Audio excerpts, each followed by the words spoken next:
Ya. Terima kasih atas kedatangan Bapak Ibu semua di webinar Alimedia yang ke-8 untuk hari materi ketiga ya, hari Sabtu, yang membahas tentang pembuatan atau menulis artikel ilmiah untuk pemula, terutama untuk guru-guru, yang diharapkan nantinya bisa membantu Bapak Ibu semua untuk menulis karya ilmiah ya, yang outputnya nanti bisa dimasukkan ke jurnal atau mungkin hal yang lain, atau karya tulis, PTK, atau mungkin hasil riset, dan lain-lain. Nah, untuk hari ini materi akan dibawakan oleh Bu Nisaul Barokati. Beliau adalah dosen di Lamongan ya. Kemudian nanti Bapak Ibu nanti bisa langsung bertanya ke beliau bagaimana cara menulis artikel ilmiah seperti itu. Di sini juga Bu Nisaul juga sudah datang sepertinya ya. Halo, selamat siang semuanya. Assalamualaikum. Biar menghemat waktu Bapak Ibu, saya persilakan ke Bu Nisaul untuk memulai acaranya. Waalaikumsalam. Baik, terima kasih Pak Teguh Arisandi. Sebelumnya saya ucapkan Assalamualaikum warahmatullahi wabarakatuh. Salam sejahtera. Waalaikumsalam warahmatullahi wabarakatuh.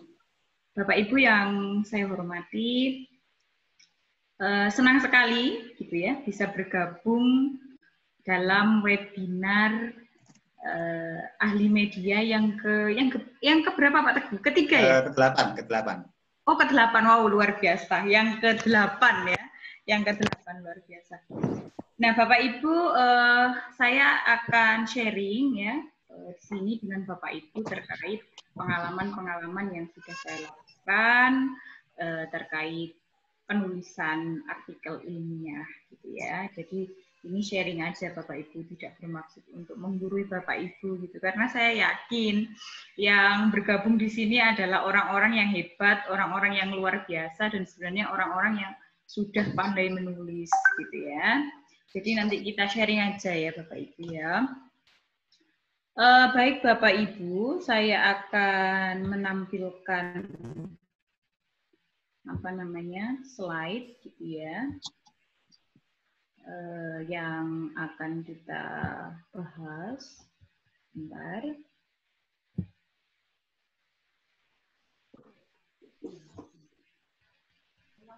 Nah, Bapak Ibu sudah terlihat ya slide saya ya?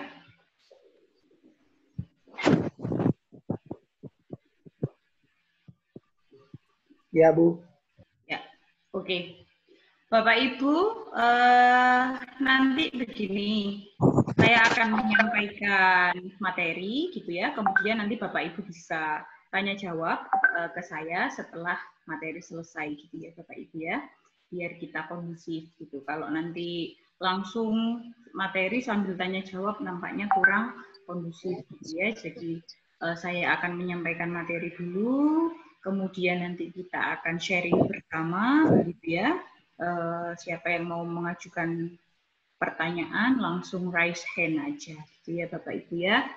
Baik Bapak Ibu yang kami hormati, perkenalkan nama saya Nisaul Barokati Selirowangi. Saya harus kenalan dulu ini Pak Teguh karena ada pepatah bilang tak kenal maka tak sayang. Saya pendidikannya S1-nya di Universitas Negeri Surabaya, mengambil konsentrasi teknologi pendidikan. Kemudian S2-nya di Universitas Negeri Malang, sama konsentrasinya. Dan juga S3-nya juga di Universitas Negeri Malang. Begitu ya, Bapak Ibu. Nah, saat ini saya mengajar di Universitas Islam Darul Ulum Lamongan. Nah, Bapak Ibu, ini ada sedikit judul dari sharing kita bersama, yakni terkait bagaimana sih gitu ya menulis artikel ilmiah, kemudian proses menemukan ide, hingga publikasi. Seperti apa jadi saya akan sharingkan kepada Bapak Ibu terkait gambaran dari menulis sampai juga mempublikasikan tulisan tersebut. Yang pertama yang harus kita lakukan adalah let's get start. Karena apa? Kok saya ngomong kayak gitu, karena menulis itu apa ya Bapak Ibu ya? Sesuatu yang membuat kita itu sebenarnya malas gitu. Aduh, aku arep nulis gitu. Saya mau menulis tapi kok malas buka laptop gitu. Ada bayangan nih dalam kepala saya gitu kan. Ada ide banyak itu. Tapi memulainya itu loh kok susah sekali gitu. Memulainya itu kok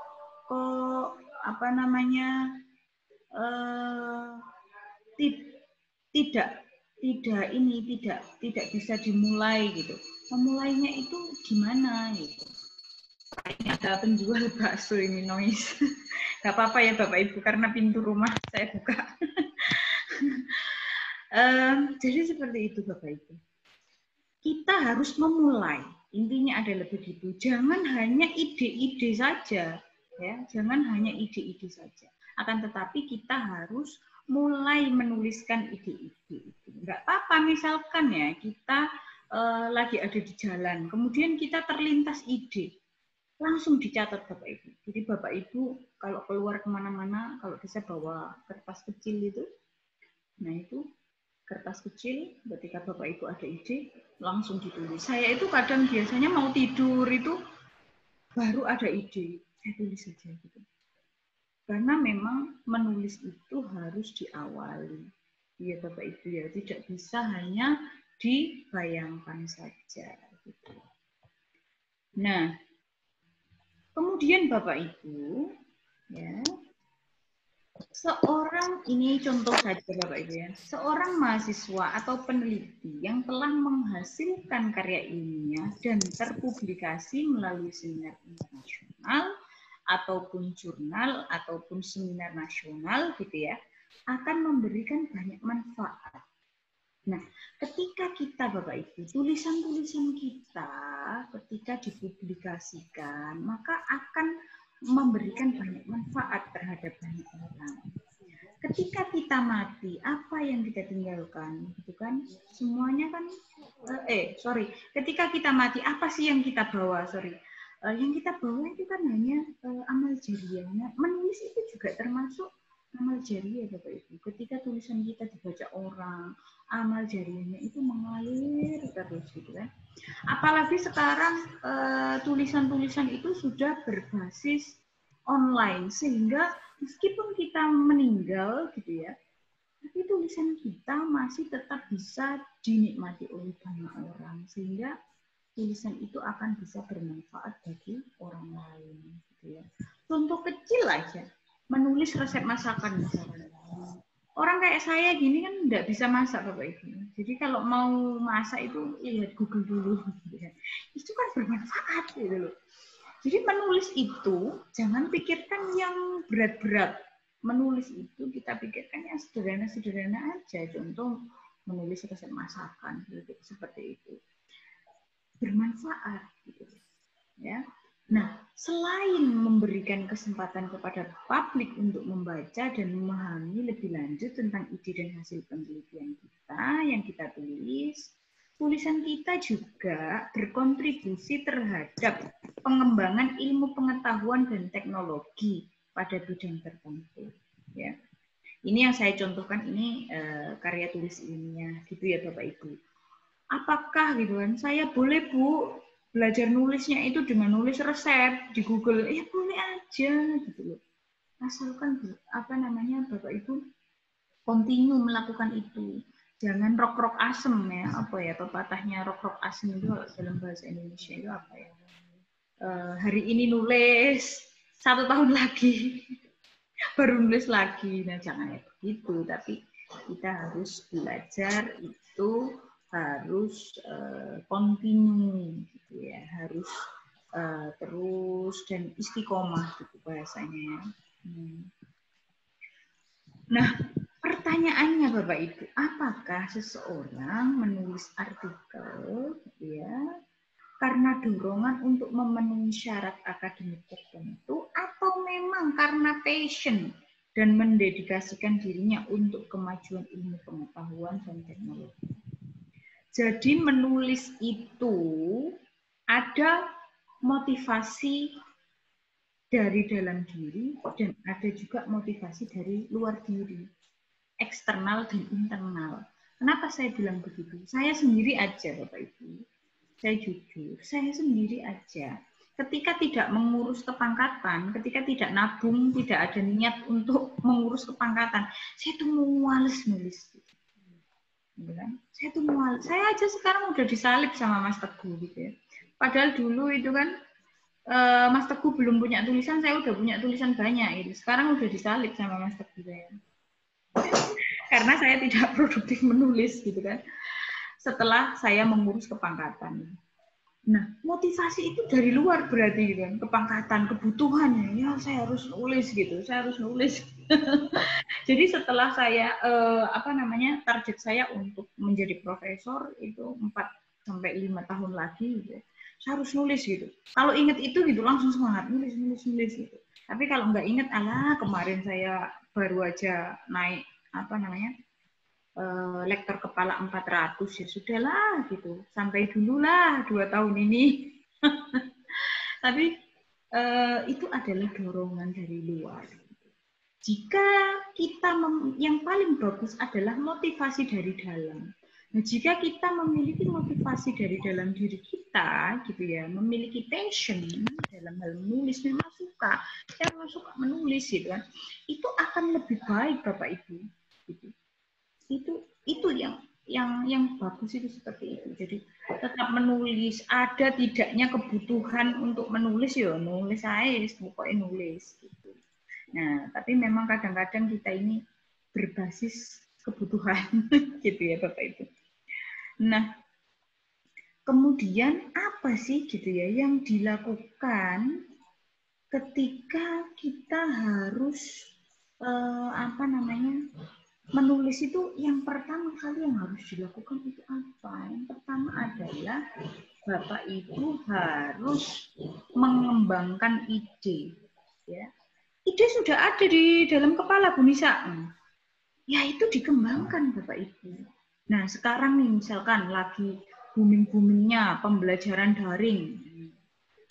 Ayo kita nulis. Apa sih pembelajaran daring itu? Kesusahannya apa? Yang sederhana aja, kesusahannya apa? Apa yang sudah Bapak Ibu lakukan dengan pembelajaran daring? Gitu kan? Itu aja ditulis, pengalaman-pengalaman Bapak Ibu, ditulis aja. Gitu. Ditulis aja terus gitu, suka duka dalam pembelajaran daring misalkan. Ya. Nah, itu bisa Bapak Ibu nantinya diangkat menjadi tulisan-tulisan yang berbasis ilmiah gitu ya. Nah, ide biasanya Bapak Ibu didapatkan dari berbagai sumber ya. Seperti tadi fenomena gejala ya. COVID-19 itu kan fenomena ya. Sumber kan itu berarti. Bisa juga ya sumbernya itu didapat dari membaca buku atau membaca jurnal ilmiah atau juga berdiskusi seperti yang sekarang kita lakukan ini gitu kan, menghadiri seminar, mengamati fenomena di masyarakat, atau bisa juga berasal dari sumber lainnya. Nah, seorang penulis dapat menghubungkan aktivitas atau pengalaman pribadinya yang relevan dengan topik dan bidang penelitian yang digeluti. Nah, seperti yang saya sampaikan tadi Bapak Ibu, bila Bapak Ibu sudah mendapatkan ide, ditulis, ya, dicatat, ditulis. Ya. Terus itu dilakukan ketika ada ide ditulis lagi, ketika ada ide ditulis lagi gitu. Nah, nanti ketika mau nulis, ide-ide tersebut dibuka gitu. Oh, saya kemarin mau nulis ini nih gitu. Karena memang di saya lupa itu hadis atau apa gitu ya, itu memang ada itu dikatakan bahwa ilmu itu kalau tidak ditulis itu biasanya akan hilang. Nah tulisan itu sebagai pengikat begitu Bapak Ibu. Jadi Bapak Ibu memang ketika ada ide menemukan gagasan, Bapak Ibu harus segera menulisnya, ya Bapak Ibu. Nah, ini adalah proses penulisan artikel. Ini proses penulisan artikel, Bapak Ibu. Nah, ketika Bapak Ibu ya, cara saya mengawali untuk menulis artikel itu gimana? Gitu. Saya ini kebiasaan bahasa Jawa, mohon maaf Bapak Ibu. Ya, kadang masih kalau menyampaikan seminar-seminar gitu, itu mesti ke bawah bahasa Jawanya itu. Nah, proses yang dilakukan ketika menulis artikel adalah yang pertama brainstorming. Ya, nanti akan saya jelaskan apa itu brainstorming. Kemudian drafting, ya. Kemudian revising. Setelah itu editing, yang terakhir adalah publish. Ya, itu. Nah, brainstorming itu apa gitu? Brainstorming itu apa gitu? Brainstorming adalah proses yang dimana umumnya disebut dengan pre-writing, sebelum menulis, ya, merupakan pencatatan ide di atas kertas dalam penulisan kreatif. Proses ini sangat bebas, ya, dan juga tidak mencakup gagasan apapun. Ibaratnya apa yang ada dalam pikiran dapat dituangkan dalam selembar kertas. Brainstorming. Bapak Ibu memilih ide-ide gitu kan. Ya. Seperti saat ini saya sedang menulis tentang bagaimana Indonesia ini butuh kurikulum yang fleksibel gitu ya. Nah, itu saya kaitkan dengan COVID-19. Nah, rencananya akan saya submit di salah satu jurnal internasional gitu. Nah, ketika Bapak Ibu melakukan brainstorming, pilihlah gitu ya, pilihlah topik-topik atau tema-tema yang saat ini sedang terjadi. Karena itu akan lebih menguntungkan Bapak Ibu dalam penulisannya nanti, gitu ya. Ketika tema-tema yang tidak yang tidak booming biasanya akan lebih banyak ditolak, gitu ya. Ketika Bapak Ibu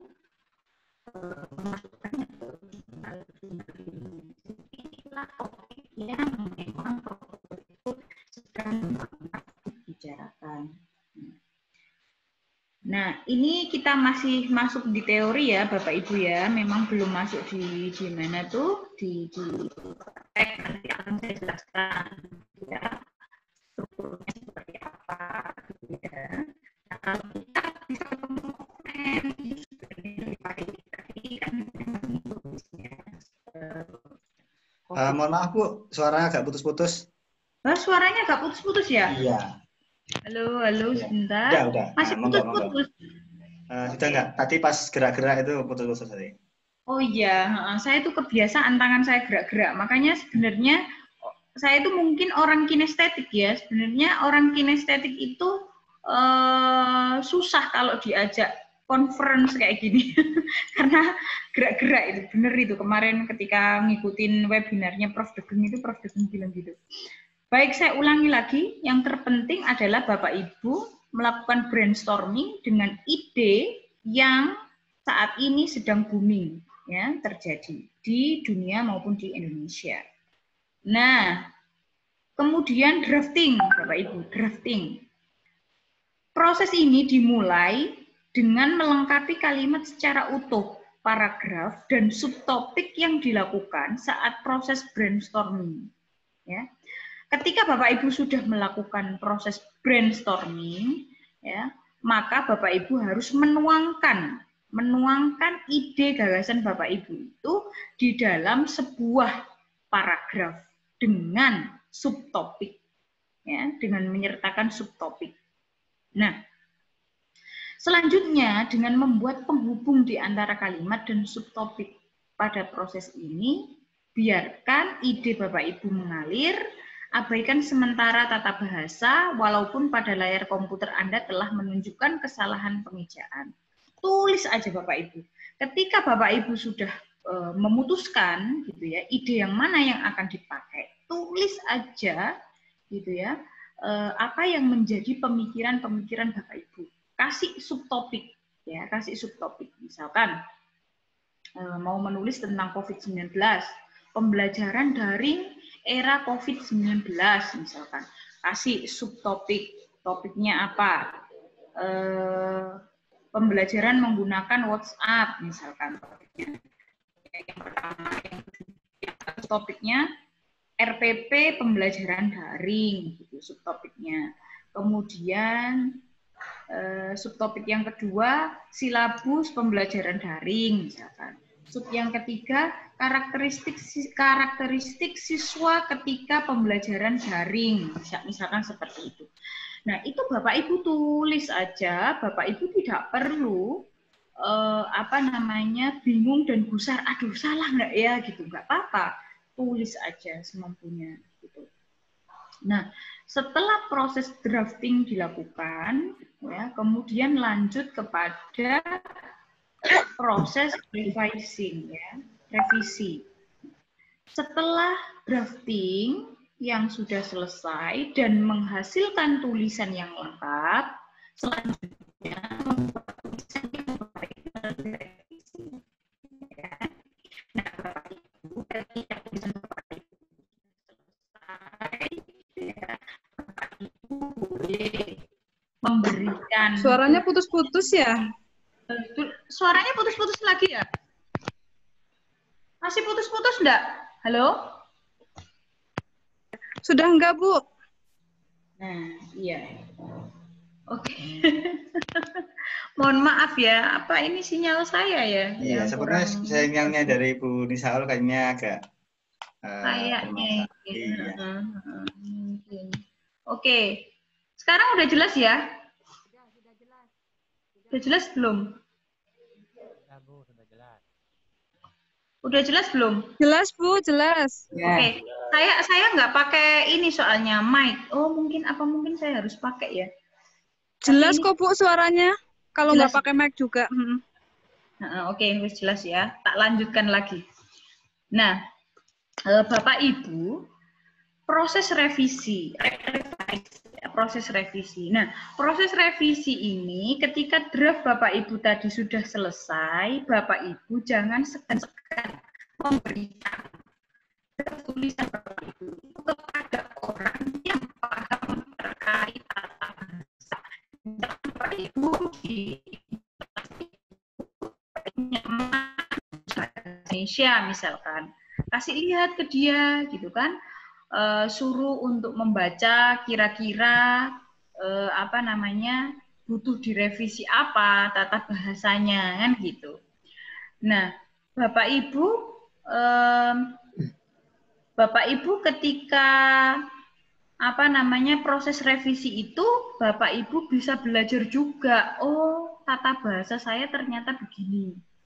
Oh, ternyata saya kok di yang seharusnya digabung kok saya penggal gitu, misalkan seperti itu. Nah, itu bisa dengan orang bahasa gitu ya.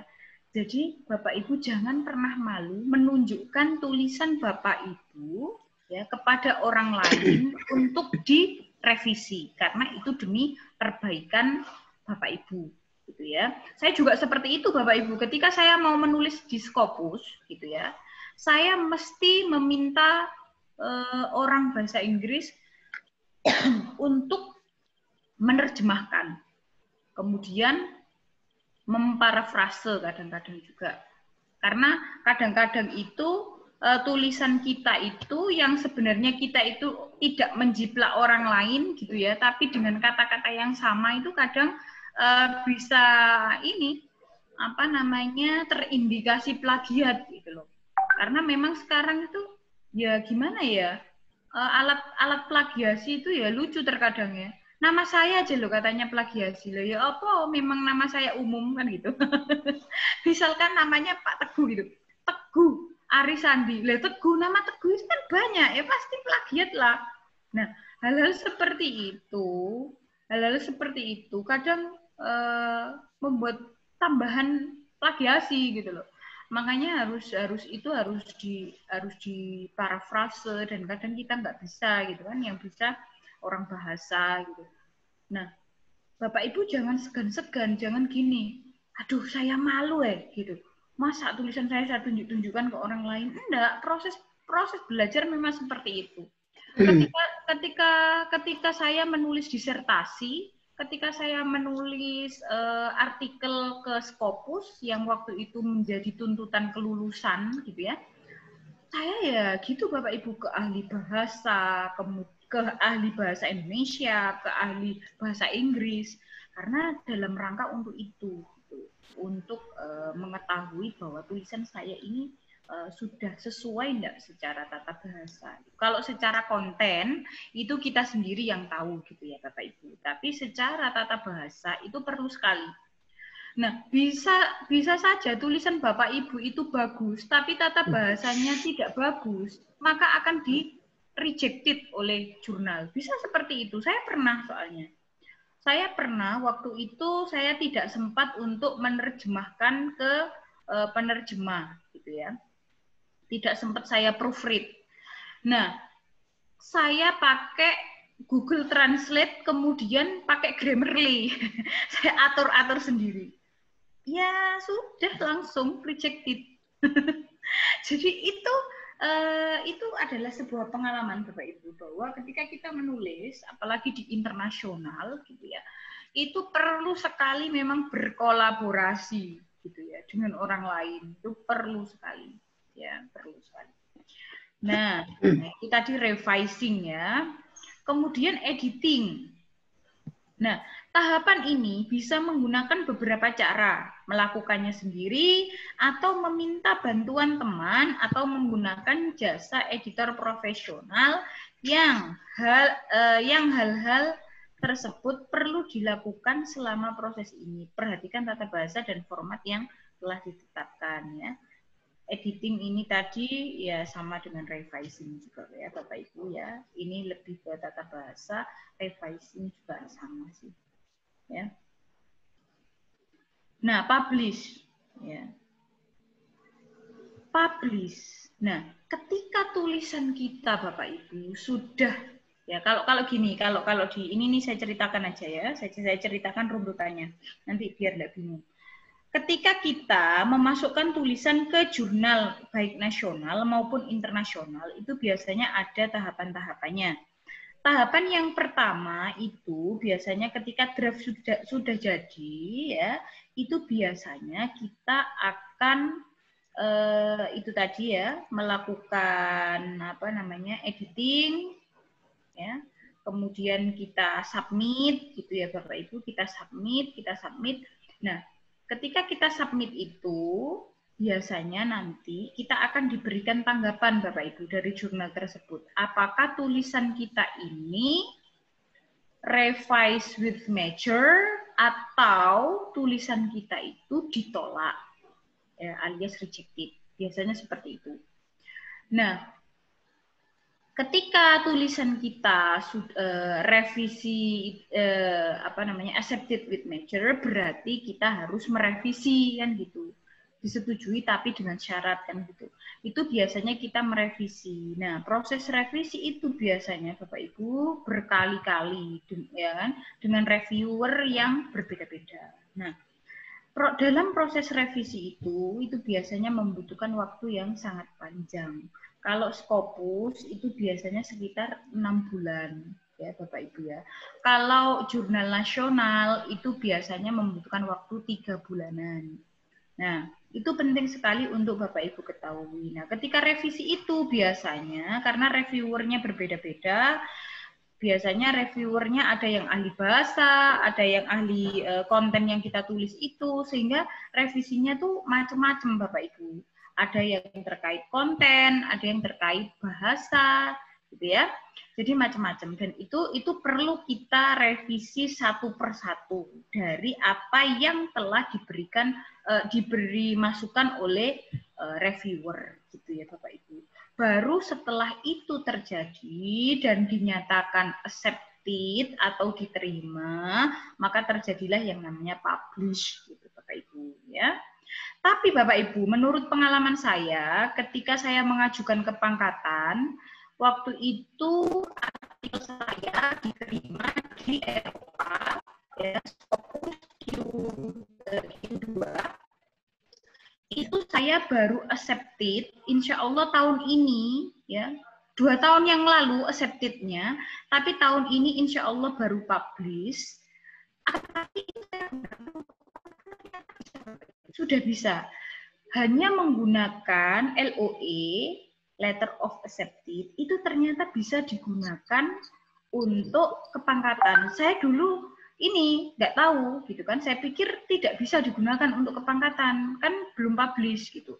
Ternyata saya diskusi dengan profesor dari UNER waktu itu, Prof. Era, saya diskusi gitu ya, karena saya waktu itu loncat dari asisten ahli ke lektor kepala 400, sehingga saya membutuhkan banyak tulisan dan waktu itu saya poinnya kurang sekitar berapa ya, 12 atau berapa gitu, dan hanya tersisa tulisan itu gitu loh. Saya konsul gitu, apakah bisa tulisan ketika accepted itu digunakan untuk kepangkatan gitu. Ternyata bisa Bapak Ibu, dan itu poinnya gede sekali gitu.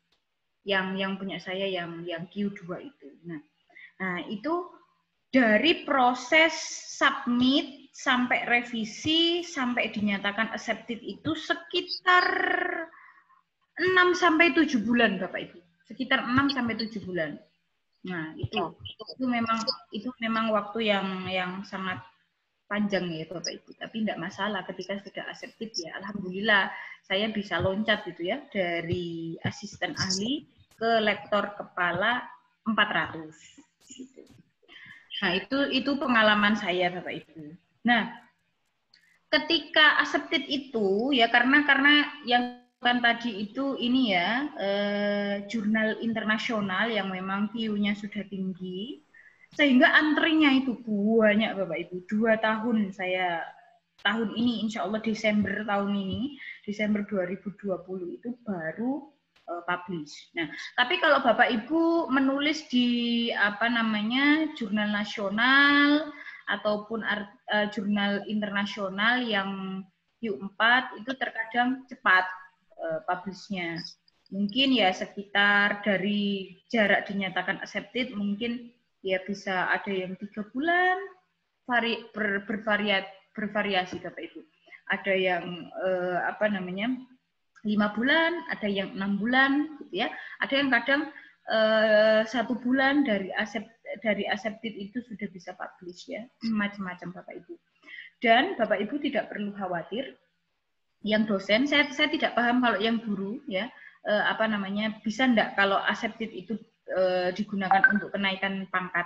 Tapi kalau untuk yang dosen itu ketika sudah accepted, ketika sudah accepted itu sudah bisa digunakan untuk kepangkatan, gitu Bapak Ibu. Jadi waktunya tidak lama, gitu ya. Nah, oke, ini sekarang kita ngomongin formatnya seperti apa sih artikel itu.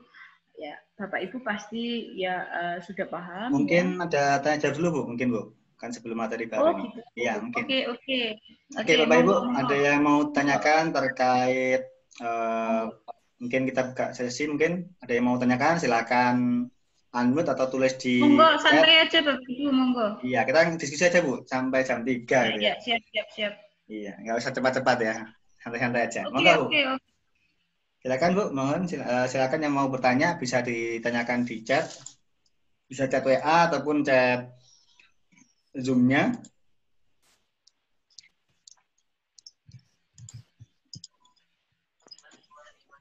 Pak ya nih, kalau opek gue cuci terus rasanya nggak enak, kesel banget gue.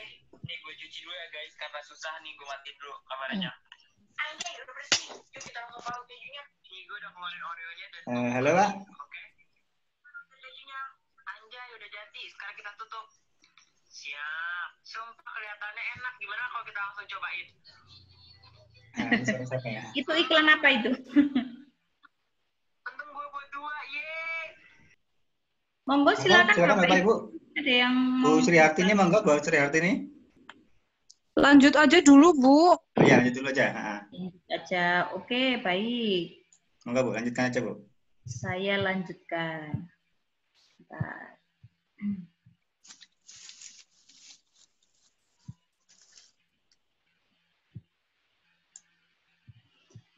Format penulisan artikel, ya biasanya lebih kerennya itu disingkat dengan IMPAT. Introduction, method, result, conclusion. Biasanya disingkat itu, tapi ini saya disingkat. Formatnya ada, Bapak Ibu harus ada judul ya.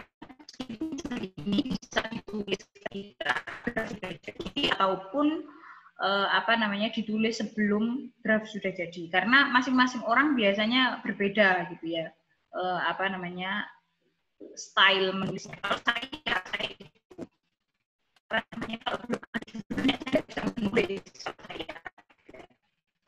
Ada juga teman saya itu yang nulis aja dulu nanti baru dikasih judul. Kalau saya kasih judul dulu baru nulis. Jadi nanti ketika saya baca kok kayaknya judulnya kok nggak cocok ya, saya ganti aja judulnya. Gitu ya Bapak Ibu. Nah kemudian Bapak Ibu buatlah judul Bapak Ibu semenarik mungkin agar pembaca tertarik untuk membaca tulisan Bapak Ibu. Namun perlu diingat bahwa judul merupakan gambaran tentang ide utama dari topik yang akan Bapak Ibu angkat. Ya. Jangan sampai nanti Bapak Ibu misalkan nulis tentang COVID-19, pembelajaran daring di era COVID-19, gitu ya, misalkan. Kemudian judulnya cara pembuatan bakso misalkan, kan nggak nyambung gitu. Jadi buatlah judul yang memang betul-betul sesuai dengan topik yang Bapak Ibu akan angkat, gitu ya. Dan saran saya dalam menulis ya, judul harus yang up to date Bapak Ibu. Seperti yang saya sampaikan tadi, fenomena yang terjadi saat ini itu yang harus Bapak Ibu angkat. Kalau misalkan saat ini kan fenomenanya tentang daring, tentang dunia digital, kemudian Bapak Ibu mengangkat pembelajaran konvensional, saya yakin tidak akan diterima oleh profesional. Karena, waduh, ini sudah nih pembahasan yang kuno. Gitu. Jadi angkatlah judul yang memang judul tersebut sedang anget-angetnya dibahas oleh semua orang, gitu ya, Bapak Ibu. Nah, kemudian setelah judul, ya, itu ada abstrak, ya. Ini urutan dari artikel ya Bapak Ibu. Untuk urutan menulisnya, abstrak ini biasanya ditulis terakhir ketika tulisan sudah selesai ya. Nah, abstrak itu apa sih gitu ya? Abstrak merupakan representasi dari artikel yang terdiri dari tujuan, metode, hasil, kesimpulan, dan batasan penelitian. Putus lagi suaranya, Bu. Suaranya putus sambung Bu, monggo Bu. Suara putus sambung. Suaranya putus sambung lagi ya? Iya, kayaknya sinyalnya ini. Ini kenapa wifi saya? Saya pakai wifi loh, padahal. Kenapa ya? Itu. Monggo lanjutin Bu. Sudah oke lagi ya. Sudah oke lagi. Sebenarnya memang lebih enak pakai Microsoft Teams daripada Zoom. Iya betul. Microsoft Teams itu lebih jernih dan lebih enak suaranya. Tapi nggak apa-apa ya, kita lanjut lagi, nggak apa-apa, santai aja. Abstrak ya, abstrak itu tadi ya, abstrak merupakan representasi dari artikel yang terdiri dari tujuan, metode, hasil, kesimpulan, dan juga batasan dari penelitian kita. Nah, usahakan abstrak tidak melebihi dari 100 kata dan diakhiri dengan menuliskan keyword ya, atau kata kunci yang terdiri dari 3 sampai 5 kata. Nah, biasanya keyword itu... Kok nggak ada suara, Bu? Halo? Nggak ada suara lagi? Ada, Bu, ada. Kayaknya sinyalnya, Bu. Ya, saya ada. Ada. Ya, terus ya apa ini? Ada, saya kok jadi galau ini. Kok nggak ada suara? Lanjut, Bu. Lanjut aja, Bu. Ada kok, nanti ada kok. Iya. Oke, kita lanjut ya. Kita lanjut. Jadi Bapak Ibu, biasanya kata kunci... Putus-putus, Bu. Putus-putus lagi? Enggak, Bu, enggak. Lanjut aja, Bu, lanjut aja. Ya, enggak. Nanti ada rekamannya, Bu, kalau yang belum sinyalnya soalnya. Monggo, Bu, lanjut lagi, Bu. Oke. Biasanya keyword itu diambilkan dari variabel judul yang kita tulis. Misalkan, judulnya tadi adalah pembelajaran daring di era COVID-19. Biasanya keywordnya pembelajaran, daring, COVID-19, keyword ya, kata kunci. Kata kunci di abstrak itu gunanya untuk apa sih? Kata kunci di abstrak itu gunanya agar ketika ada orang mencari tulisan kita di search engine di Google itu lebih memudahkan dalam proses pencarian gitu Bapak Ibu. Jadi pilihlah keyword yang memang benar-benar umum kata-katanya. Nah, gini, apakah boleh Bu Nisa ketika kita menuliskan keyword atau kata kunci itu tidak tidak variabel itu judul kita menulisnya itu keywordnya itu sub dari topik yang kita angkat. Boleh, asalkan memang pastikan bahwa keyword yang Bapak Ibu tulis itu mudah untuk dicari oleh orang lain di search engine yang ada di Google, gitu ya Bapak Ibu. Itu kunci Bapak Ibu, agar tulisan kita banyak disitasi orang, agar tulisan kita banyak dibaca orang, itu kuncinya seperti itu. Nah, orang-orang yang tidak tahu itu malah kadang ditulis keywordnya yang tidak umum, lah itu salah, gitu ya. Jadi yang benar adalah menulis keyword itu dengan kata-kata yang umum, sehingga ketika dicari di mesin pencaharian, di search engine-nya itu mudah untuk dikenali, gitu ya, mudah untuk diakses oleh orang lain. Sehingga tulisan kita banyak yang mensitasi di Google Scholar itu ya, Bapak Ibu. Kalau yang dosen mesti paham ini tentang terkait Google Scholar gitu ya. Nah, kemudian pendahuluan. Ya, pendahuluan. Dalam mengurai pendahuluan, penulis memulai dengan mengemukakan permasalahan secara jelas. Selanjutnya, menjelaskan teori atau hasil penelitian sebelumnya yang akan digunakan sebagai referensi untuk melakukan penelitian. Ya. Selain itu, menampilkan data pendukung yang update dan yang terpenting mengungkapkan apa hal baru, novelty yang Anda tawarkan. Cerminan kita dalam menulis itu biasanya masuk di latar belakangnya, di pendahuluan itu, di introduction itu. Biasanya masuk di situ Bapak Ibu. Jadi di situ itu Bapak Ibu harus menjelaskan apa sih yang Bapak Ibu tawarkan dari penulisan dari tulisan Bapak Ibu itu. Kebaharuannya apa, novelty-nya apa. Gitu kan? Keunggulannya apa. Ya, sehingga tulisan Bapak Ibu itu layak untuk diterbitkan. Nah, itu penting sekali. Dan itu memang agak sedikit sulit, bukan saya katakan sulit ya. Agak sedikit sulit dan perlu belajar untuk membuat sebuah novelty gitu. Kadang kita itu bingung, aduh novelty itu piye ya gitu, membuat novelty gitu. Ya. Nggak apa-apa Bapak Ibu, tulis dulu penelitian pendahulunya itu seperti apa, kemudian Bapak Ibu bandingkan dengan penelitian yang akan Bapak Ibu angkat, ya kan? Nah, di situ biasanya di penulis terdahulu itu biasanya akan mencantumkan saran gitu ya. Nah, saran itu adalah penelitian yang baru Bapak Ibu, yang belum dibahas oleh peneliti terdahulu. Nah, itu aja Bapak Ibu ambil, itu sudah ketemu novel ini. Nah, biasanya seperti itu Bapak Ibu. Ya. Nah, jadi jangan gini, aduh Bu, saya tuh sulit nulis novelty itu, gimana gitu. Nah, novelty adalah kebaruan Bapak Ibu. Bapak Ibu baca aja tulisan orang-orang gitu ya, orang-orang lain gitu ya, peneliti-peneliti terdahulu yang yang penelitian gitu ya. Namun biasanya di saran itu mereka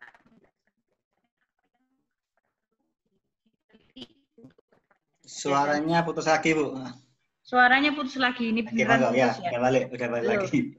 Sudah. Kembali lagi. Lah yo, iki kok iso nyambung, putus nyambung. Kayak pacaran aja ini. Putus nyambung. Nah, contoh ya, ketika saya menulis disertasi Bapak Ibu terkait dengan gamification gitu ya. Mungkin Mas Teguh ini masih ingat gitu ya.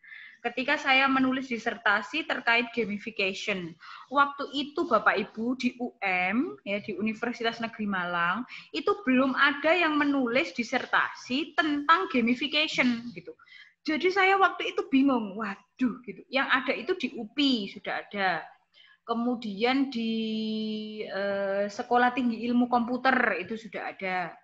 Nah, tapi mereka itu menulisnya itu terkait framework aja, framework gamification dalam hal pelatihan, ya, kemudian framework gamification di industri gitu. Yang di framework gamification terkait pendidikan itu masih jarang sekali.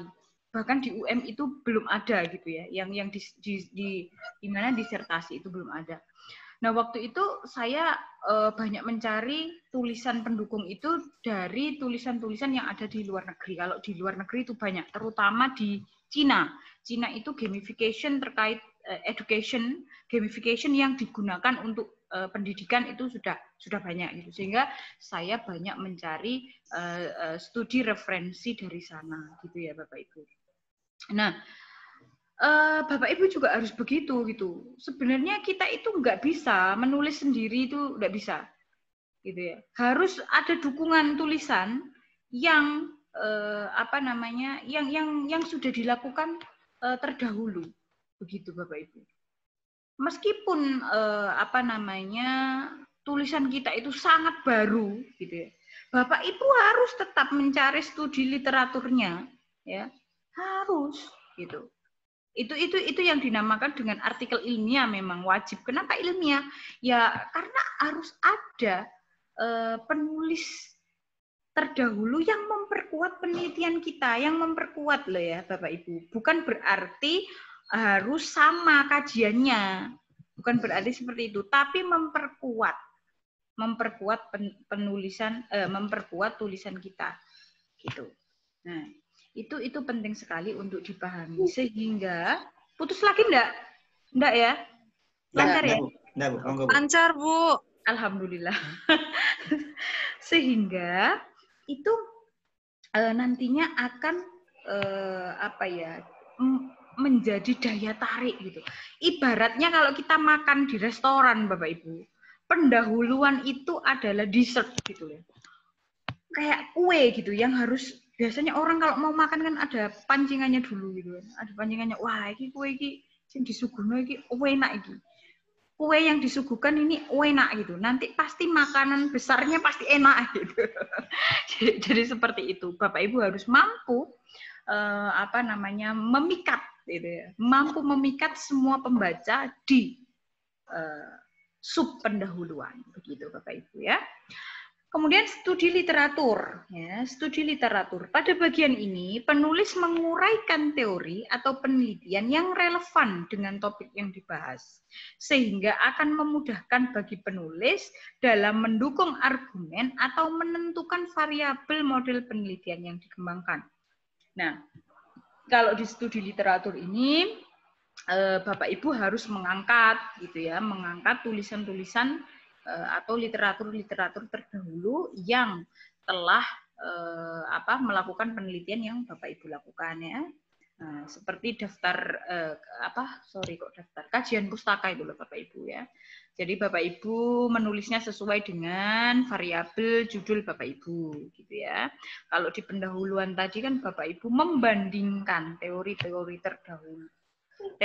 terdahulu atau penelitian-penelitian terdahulu dengan apa yang mau Bapak Ibu angkat sehingga menghasilkan novelty atau hal yang baru. Ya, itu bedanya. Kalau studi literatur ya hanya menuliskan studi kajian pustaka yang sesuai dengan topik yang akan Bapak Ibu angkat. Nah, kemudian metode penelitian. Nah, metode penelitian yang akan digunakan untuk menyelesaikan masalah, Bapak Ibu ya. Bapak Ibu harus pakai ini. Ya, kalau nggak pakai ini kan ya bingung. Menyelesaikan masalah yang akan diangkat dengan apa kan gitu. Nah, jenisnya bermacam-macam Bapak Ibu. Antara lain ada review studi, ada studi kasus, ada kualitatif, ada kuantitatif, ada eksperimen dan lainnya ya. Saya kalau bahas metode kurang pinter Bapak Ibu, jadi saya tidak akan membahasnya lebih detail gitu. Ya. Jadi pilihlah metode yang sesuai untuk menyelesaikan masalah penelitian dengan mempertimbangkan sumber daya dan waktu yang dimiliki oleh peneliti. Kalau saya ya di bidang teknologi pendidikan, saya biasanya banyak sekali menggunakan ini biasanya saya kuantitatif Bapak Ibu. Ya. Kadang juga saya menggunakan pengembangan ya. Pengembangan atau kualitatif. Saya itu seringnya menggunakan kualitatif Bapak Ibu, eksperimen ya. Eksperimen itu kuantitatif, eksperimen itu kuantitatif ya. Nah, Bapak Ibu pilih aja metodenya yang sesuai gitu ya, yang sesuai dengan topiknya Bapak Ibu. Nah, pilihlah metode yang sesuai untuk menyelesaikan masalah penelitian dengan mempertimbangkan sumber daya dan waktu yang dimiliki peneliti. Jadi jangan pilih yang susah-susah Bapak Ibu ya, sesuaikan dengan waktu dan juga topik Bapak Ibu gitu. Nah, ini saya cerita ya, nggak apa-apa ya ini ya. Jadi dulu itu saya ketika menyelesaikan S3 Bapak Ibu, saya memilih eksperimen, memilih kuantitatif itu saya sebenarnya tidak menguasai Bapak Ibu. Saya karena S1-nya saya pengembangan gitu ya, S2-nya juga pengembangan, S3-nya itu Bapak Ibu saya dipaksa oleh pembimbing saya wajib menggunakan eksperimen gitu. Waduh, saya bingung Bapak Ibu, TikTok gitu. Ya, karena kuantitatif itu kan banyak menggunakan angka-angka gitu ya. Kalau pengembangan itu kan mixed method ya. Waduh, saya bingung gitu Bapak Ibu ya. Wah, ya apa gitu. Tapi akhirnya memang karena terpaksa akhirnya bisa gitu loh. Karena terpaksa akhirnya bisa. Dan dan disertasi saya sekarang sudah menghasilkan berapa ya? 5 artikel Bapak Ibu. Yang ada yang terbit di Jurnal Nasional Sinta Piro itu? Sinta 4. Ada yang terbit di Jurnal Internasional Scopus Q42 3C3, ada yang di Jurnal Scopus Q31 dan ada yang di Jurnal Scopus Q21. Nah itu, alhamdulillah sih gitu ya. Dulu ya pas sekolah itu nulisnya. Jadi nulisnya pas sekolah, prosesnya ketika udah lulus gitu ya. Nah, menghasilkan itu Bapak Ibu, menghasilkan banyak tulisan. Nah, sekarang kita masuk pada result atau hasil ya. Nah, Bapak Ibu harus menjelaskan tentang posisi validitas dan reliabilitas instrumen penelitian yang digunakan.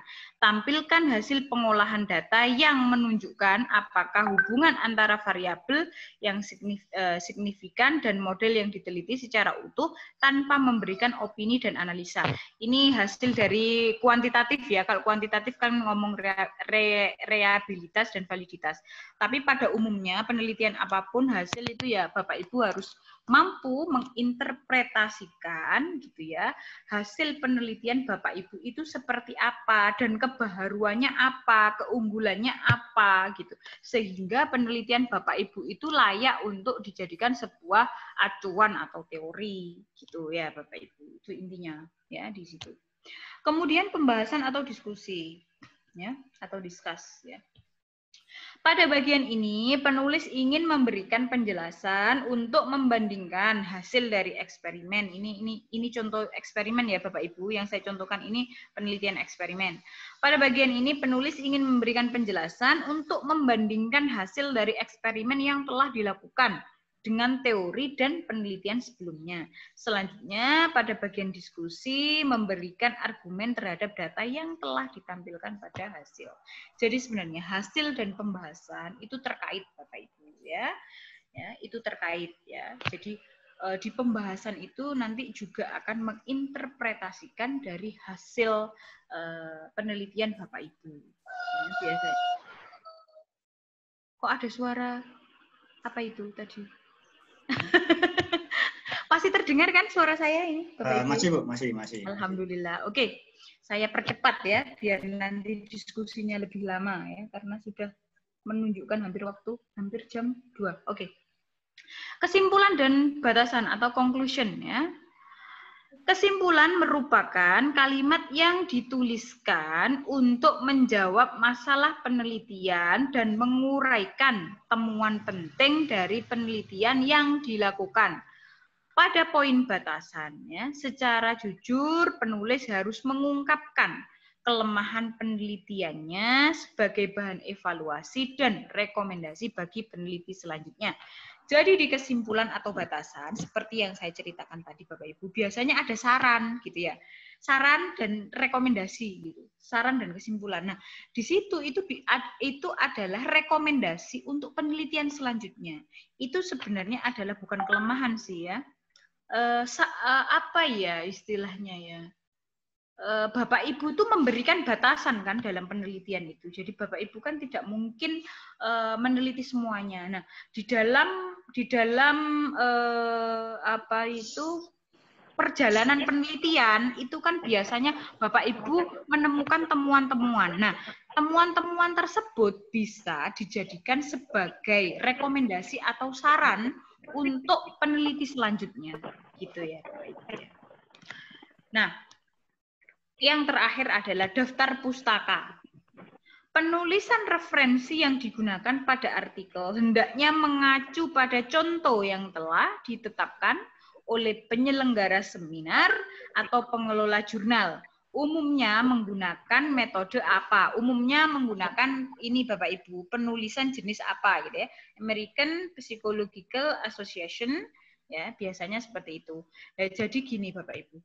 Intinya, Bapak Ibu ketika akan menulis ya di konferensi, baik konferensi nasional ataupun konferensi internasional atau menulis di jurnal nasional ataupun internasional, yang terlebih dahulu Bapak Ibu harus mengetahui template-nya. Ya, template ya. Kerangka penulisan seperti yang saya contohkan ini. Karena biasanya masing-masing dari jurnal ataupun konferensi internasional itu biasanya pasti memiliki template atau tata cara penulisan, dan biasanya tata cara penulisan itu berbeda-beda meskipun hakikatnya sama gitu Bapak Ibu. Itu kunci ya. Itu kunci. Jadi Bapak Ibu harus mengikuti apa yang sudah ditulis sama mereka ya, template-nya. Jangan sampai Bapak Ibu ngawur bikin template sendiri. Studi literatur dulu baru pendahuluan misalkan ini. Jangan begitu. Tapi Bapak Ibu harus runtut sesuai dengan template yang telah diberikan oleh panitia conference ataupun yang telah diberikan oleh jurnal. Begitu Bapak Ibu ya. Itu penting sekali. Nah, oke, tadi nyampe mana tadi? Conclusion. Nah, sekarang ini. Publikasi artikel ilmiah, ini konferensi ya. Bapak Ibu bisa mempublikasikan di 2 tempat Bapak Ibu, di konferensi ataupun di jurnal gitu ya. Bukan satu tulisan dapat dipublikasikan di 2 tempat loh ya. Ini jangan diartikan seperti itu. Tapi Bapak Ibu bisa memilih gitu loh. Tulisan Bapak Ibu itu bisa dipublikasikan di konferensi atau di jurnal. Kalau sudah diterbitkan di konferensi berupa proceeding, ya berarti tidak boleh diterbitkan lagi di mana tuh, di jurnal. Nah, itu namanya plagiasi. Ya, nggak boleh. Banyak sekali yang kadang tidak tahu, gitu ya. Akhirnya kemudian ditolak. Ya terang aja ditolak, lah wong sudah dipublikasikan di konferensi, gitu kan. Jadi kalau saya, Bapak Ibu, kalau saya ini pengalaman pribadi saya sesuai kepangkatan. Kalau saya sekarang lebih seneng langsung saya submit di jurnal daripada saya ikut konferensi. Eman tulisan saya. Gitu loh. Kalau konferensi poinnya cuma sedikit. Gitu kan. Lebih baik mesisan jurnal ya, agak sengsara sedikit tapi poinnya besar untuk kepangkatan. Kalau saya begitu, kalau saya. Tapi semua orang ya tergantung pilihan gitu ya, tergantung pilihan. Ada yang saya pengen mempresentasikan di depan banyak orang gitu, ya nggak apa-apa gitu loh ya. Nah ini pilihan-pilihannya konferensi. Berdasarkan cakupan pesertanya terdiri atas 2, yaitu konferensi nasional dan internasional ya Bapak Ibu. Biasanya ada konferensi nasional ataupun internasional. Nah, secara teknisnya pelaksanaannya sama saja antara kedua konferensi. Yang membedakan tentu saja adalah konferensi tingkat internasional yang sasarannya lebih luas ya. Biasanya kalau konferensi internasional itu dari berbagai negara gitu ya Bapak Ibu ya biasanya. Saya dulu pernah di Bali itu dengan 25 negara. Waduh, saya grogi Bapak Ibu, itu kan saya baru pertama kali ikut. Udah ringet apa ya bahasa Indonesia? Keringat. Keringat itu udah sejagung-jagung Bapak Ibu. Masya Allah gitu. Aduh, tapi enggak apa-apa, itu untuk latihan. Pemula harus begitu. Pemula harus harus ikut konferensi dulu. Dari ikut konferensi itu saya baru ini Bapak Ibu baru mengenal tentang bagaimana submit di jurnal gitu. Karena banyak ketemu teman, karena disarankan oleh banyak ahli gitu ketika mengikuti konferensi itu. Jadi Bapak Ibu saran saya ketika masih pemula Bapak Ibu nggak apa-apa ikut konferensi dulu gitu, baik nasional maupun internasional gitu ya. Nah, mengikuti konferensi internasional ini nggak perlu lah ya menjadi sebuah impian apa ya. Kalau memang biasanya kan ya orang kan beda-beda ya Bapak Ibu ya. Ada yang kadang kalau saya pernah konferensi di mana tuh di Singapura dan Malaysia. Sebenarnya saya pengennya berlibur gitu. Motifnya berlibur aja gitu loh. Dan ada dana dari kampus yang harus saya ambil gitu untuk slot publikasi artikel dengan konferensi gitu. Jadinya saya memang berniat untuk berlibur. Ya, yang berlibur itu menghasilkan tulisan kan gitu. Nah, tapi masing-masing orang kan berbeda-beda gitu ya Bapak Ibu ya, niatnya gitu. Nah, kemudian publikasi artikel ilmiah yang di jurnal. Nah, ini ya. Bapak Ibu harus mengirimkan artikel ilmiah ke sebuah jurnal tentunya dengan memperhatikan beberapa aspek seperti yang saya ceritakan tadi. Antara lain kesesuaian dengan topik, reputasi jurnal dan memenuhi persyaratan stakeholder. Ini saya cerita Bapak Ibu, saya cerita ya. Saya dulu pernah ikut konferensi internasional di Universitas Negeri Malang. Nah, kebetulan saya terpilih gitu ya, menjadi paper saya itu menjadi 10 terbaik gitu loh Bapak Ibu. Kemudian paper saya itu tidak dimasukkan di proceeding, tapi paper saya itu disuruh submit ke sebuah jurnal gitu ya. Saya Bapak Ibu dengan PD-nya, dengan nama saya sendiri gitu ya. Dan baru pertama kali menulis di Scopus, walhasil Bapak Ibu 1 tahun tidak berhasil. Akhirnya saya Bapak Ibu konsul ke profesor saya. Prof, saya kok nggak berhasil terus Prof, ini katanya disuruh revisi ini sudah saya revisi tapi nggak berhasil. Profesor saya ketawa waktu itu. Pakai nama siapa, Sa? Pakai nama saya aja, Prof. Ya kamu kepedean. Orang kamu belum pernah menulis di Scopus kok pakai namamu sendiri. Sudah, tulis nama saya sebagai penulis kedua. Saya turutin, Bapak Ibu. Saya menulis nama profesor saya sebagai penulis kedua. Kemudian profesor saya juga memberikan masukan dari tulisan saya itu. Walhasil, Bapak Ibu, berhasil. Jadi Bapak Ibu, ternyata gitu ya, dalam menulis pun kita itu Bapak Ibu perlu kolaborasi dengan orang yang memang sudah sudah apa ya? Istilahnya itu sudah top gitu loh Bapak Ibu. Nah, setelah saya menulis lagi gitu, saya kapok Bapak Ibu menggunakan nama saya sendiri. Saya mesti menggunakan nama profesor saya itu untuk penulis duanya. Ya alhamdulillah profesor saya juga mengizinkan gitu ya. Sehingga ya alhamdulillah gitu. Terus aja bisa apa itu diterima gitu ya. Meskipun ya dengan catatan gitu ya. Meskipun dengan revisi gitu loh. Ya enggak masalah gitu kan.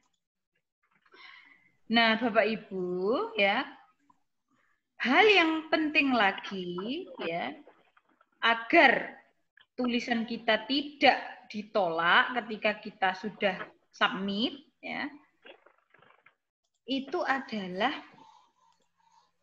kita harus memperhatikan template seperti yang tadi saya ceritakan tadi.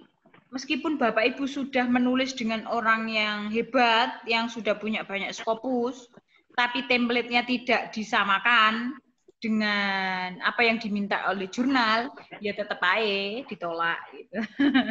Nah biasanya waktu ya membutuhkan waktu 3-12 bulan Bapak Ibu ya untuk menyelesaikan sampai publish itu biasanya sampai accepted itu biasanya 3-12 bulan. Nah, ini adalah plagiarisme.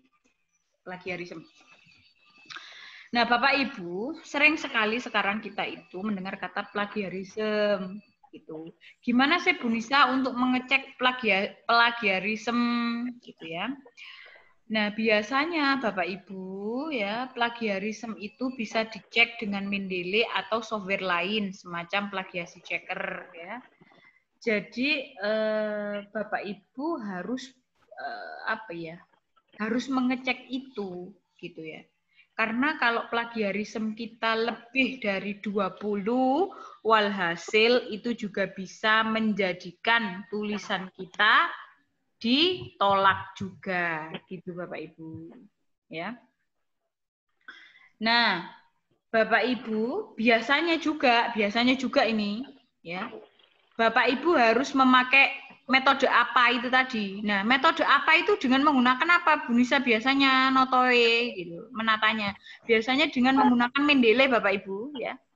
Dengan menggunakan Mendeley ya. Nanti mungkin Mas Teguh nih yang mahir gitu-gituan. Mungkin nanti Mas Teguh kapan gitu ya membuat webinar terkait ya, siap Bu, nanti ada seriesnya Bu. Dalam 2 minggu lagi kita bahas lebih ke jurnal aja. Nah ya, mungkin nanti Mas Teguh yang akan kita agendakan di Alimedia nanti terkait ini. Piye se Mendeley itu, piye se Turnitin itu, piye se plagiarism checker itu, jadi lebih teknis gitu Mas Teguh ya. Nanti mungkin akan ada seri-seri selanjutnya dan Bapak Ibu harus ikut loh ya. Wajib. Nah, kira untuk sponsor apa-apa Didik. Nah, kemudian penutup. Ya. Bapak Ibu, ini penghujung dari saya gitu ya, bahwa Bapak Ibu sekali lagi menulis artikel ilmiah itu membutuhkan proses dari menemukan ide hingga publikasi.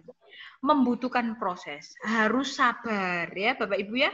Saya dulu juga begitu Bapak Ibu, enggak ujuk-ujuk langsung punya hampir 7 skopus itu. Tidak ujuk-ujuk ya. Tidak ujuk-ujuk, tapi saya membutuhkan proses. Saya belajar jungkir balik gitu ya, belajar jungkir balik. Ya, terus berproses gitu ya. Dari tulisan ke tulisan gitu. Dari bimbingan dari profesor ke profesor gitu ya. Nah, Bapak Ibu juga harus begitu. Nah, saran saya Bapak Ibu, ketika Bapak Ibu punya kenalan profesor, Bapak Ibu harus tetap berhubungan baik gitu ya dengan beliau, atau punya kenalan teman atau dokter yang sudah punya banyak skopus, ajak mereka untuk menulis tidak hanya skopus ya, ajak mereka untuk menulis gitu, ajak mereka mereview tulisan Bapak Ibu, karena dengan begitu maka Bapak Ibu akan lebih cepat berkembang, maka Bapak Ibu akan lebih cepat dalam belajar untuk menulis. Begitu. Nah, proses ini tidak instan gitu ya, namun membutuhkan tahapan, fase demi fase ya. Kesungguhan dan konsistensi itu yang paling penting, Bapak Ibu. Nah, prosesnya dimulai dari menemukan ide, melakoni tahapan penulisan, menyesuaikan format penulisan, dan mendapatkan informasi secara komprehensif tentang cara mempublikasikan artikel ilmiah pada konferensi atau jurnal yang sesuai dengan ketentuan dari stakeholder. Ya, karena itu akan memudahkan langkah menuju capaian yang diharapkan. Jadi Bapak Ibu, sekali lagi ya, ketika Bapak Ibu masih pemula, maka Bapak Ibu jangan pernah gitu loh menulis misalkan di jurnal nasional Sinta 1 misalkan. Yo logor Bapak Ibu, ceblok gitu loh, jatuh. Pilih yang indeksnya paling bawah dulu kalau masih pemula. Wes aku tak Sinta 6 aja gitu nulisnya gitu di jurnal nasional yang Sinta 6 gitu. Enggak apa-apa nanti merangkak. Saya dulu juga begitu. Ya. Saya di internasional itu Scopus ya merangkak Q4 dulu gitu ya. Bahkan saya itu di Q4 yang predator loh awalnya. Ya. Wes serap enggak apa-apa gitu. Nyoba aja gitu, masukin gitu. Kemudian baru meningkat ke Q4 tapi yang indeksnya lebih tinggi gitu. Masuk lagi. Baru nyoba lagi ke Q3 yang indeksnya rendah gitu. Jadi nyoba harus terus seperti itu. Harus terus berproses. Bapak Ibu yang saya hormati, terima kasih atas perhatian Bapak Ibu. Karena sudah mengikuti materi saya sampai detik ini gitu ya. Semoga apa yang saya berikan ini, apa yang saya sharingkan ini bisa bermanfaat bagi Bapak Ibu semua. Terima kasih. Untuk sesi selanjutnya adalah sesi tanya jawab. Saya serahkan kepada Bapak Teguh. Terima kasih. Assalamualaikum warahmatullahi wabarakatuh. Oke, terima kasih kepada Bu Nisaul yang telah menyampaikan materinya ya, sangat menginspirasi, begitu banyak ide-ide yang muncul ya Bapak Ibu ya. Oke, untuk hari ini ada beberapa pertanyaan Bapak Ibu dari Bu Tony Suwartati, mungkin Bu Nisaul bisa lihat di chatnya. Mengapa sekarang kalau mengirimkan artikel disarankan abstraknya bahasa Inggris? Nah, di chatnya Bu, mau dilihat Bu di chatnya. Bu Tony Suwartati. Yang mana? Di chat. Ya. Oke, chat. Ya,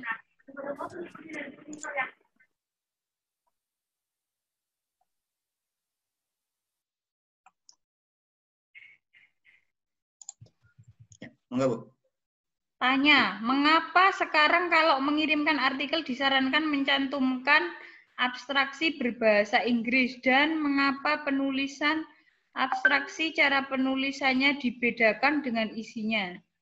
Nah, gini Bu, kan abstrak itu memang istilahnya itu rangkuman dari apa yang kita tulis gitu ya Bapak Ibu. Jadi abstrak itu adalah rangkuman dari apa yang kita tulis, keseluruhan rangkuman dari apa yang kita tulis. Jadi di dalam abstrak itu ada tujuan, ada metode, ada hasil, gitu kan. Semuanya itu dirangkum menjadi tidak kurang dan tidak lebih dari 100 kata, gitu ya. Itu makanya abstrak dibedakan dengan sub-sub bahasan yang lain gitu Bapak Ibu. Nah, kenapa kok bahasa Inggris gitu? Karena abstrak Bapak Ibu itu agar bisa dibaca oleh seluruh orang yang ada di dunia gitu Bapak Ibu. Karena ketika kita sudah masuk di dunia online itu pasti tulisan kita itu akan dibaca oleh orang-orang yang ada di seluruh dunia, tidak hanya di Indonesia aja gitu. Sehingga karena abstrak itu mewakili tulisan kita keseluruhan, sehingga memang banyak sekali jurnal-jurnal yang notabene sudah bagus, biasanya dia lebih suka kalau abstraknya itu dalam bentuk bahasa Inggris gitu ya Ibu ya. Terus pertanyaan kedua, Bagaimana cara atau kiat-kiat dalam memilih dan memilah metode yang benar dan cocok sesuai dengan perencanaan penelitian kita? Cara memilih metode itu biasanya kita sesuaikan Bapak Ibu dengan topik kita. Ya, itu Bapak Ibu bisa membaca-baca dulu. Kalau Bapak Ibu memang tertarik pada penelitian kuantitatif, Bapak Ibu bisa membaca bukunya keliru. Bukunya ini John Crushwell. John Crushwell itu lengkap Bapak Ibu. John Crushwell itu ada penelitian kualitatif, kuantitatif dan juga